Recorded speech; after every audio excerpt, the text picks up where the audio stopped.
what we're building, what we're working towards is like a full kind of go-to-market model. Model being a big old spreadsheet that has, the channels, the cost per lead, cost to acquire, quality, scalability, kind of all measured. Can you help me understand, what this looks like?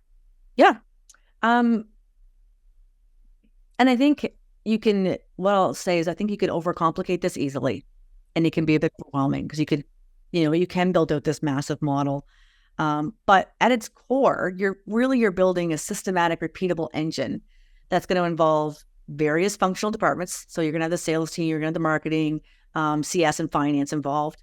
And what you're wanting to do is sit back and you start with, I would say starting out, if a new CEO was coming to me to say, how am I going to build this go to market? What's your recommendation? I would sit down with them and with the leaders of each of their departments and say, okay, let's take a step back and let's look at, and then the model will flow out of it. The model is not the drive of it. So we're going to sit back and say, okay, what's your target market? Who is it you're trying to reach?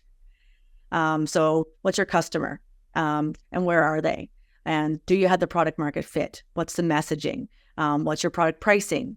What's your sales messaging? Like all of that has to come together. And then from there, the model is going to flow. Then you're just going to measure because the model is really just coming out of that. So the model is going to be, okay, we're going to spend this much dollars. We're going to put this much investment into this marketing engine with these various channels. Here's where the spend is going to go. So we'll just drop that in a spreadsheet.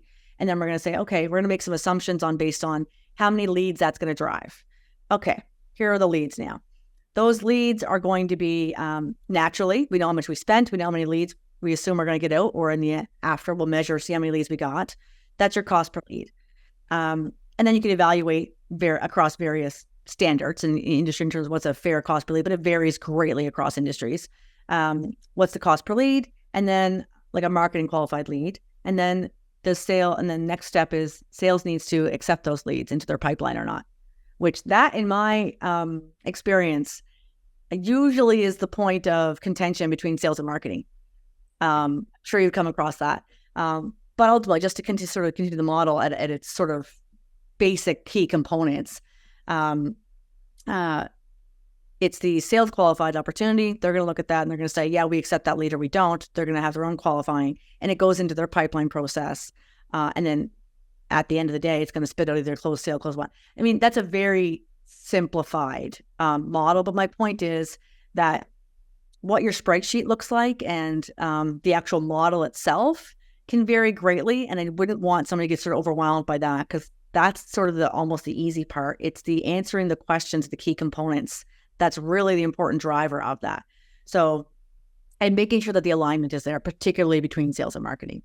Like the message, do we have the right pricing strategy? Do we have the right product market fit? Are we talking to the right group of people? Are we using the right channels? All of those questions, like when I start to build the model, I don't even start in the spreadsheet until those things have been answered and the team has come together.